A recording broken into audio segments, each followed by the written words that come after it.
కిరాయి రౌడీలు అనేది 37th ఫిల్మ్ అనమాట. అన్నయ్య 37వ సినిమా అది. మోహన్ బాబు గారు అన్నయ్య ఇద్దరు కలిపి చేశారు ఆ సినిమా, ఇద్దరు హీరోలు. అందులో అబవ్ ఆల్ అవర్ చిరంజీవి అని టైటిల్ పడుతుంది. ఓకే, అంటే ఆ ట్రాన్స్ఫర్మేషన్ చూడండి. So risk reward. ఇప్పుడు ఖైదీ 83లో రిలీజ్ అయింది. ఐ థింక్ ఖైదీ ఆయనది 62వ సినిమా అనుకుంటా ఖైదీ. అప్పటిదాకా ఆయన స్టార్ కాదు, అంటే అంత పెద్ద బ్లాక్ బస్టర్ చూడలేదు. చట్టానికి కళ్ళు లేవు, ఇంట్లో రామయ్య వీధిలో కృష్ణయ్య 1 year ఆడింది హైదరాబాద్ లో.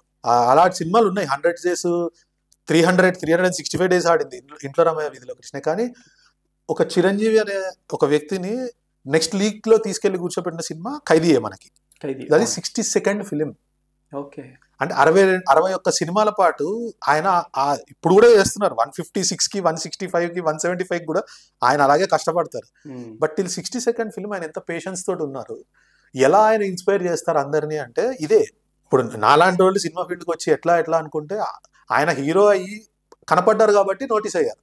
ఎవరైతే కనపడని వాళ్ళు ఉంటారు, అంటే టెక్నికల్ గా ఎవరైతే చేస్తారో వాళ్ళకి టైం పడుతుంది. కొంతమందికి తొందరగా వస్తుంది, కొంతమంది.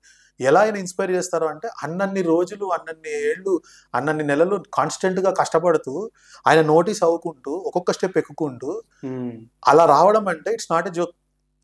అలా వచ్చిన వాళ్ళు ఎవరికైనా కన్సిస్టెన్సీ పోతుంది.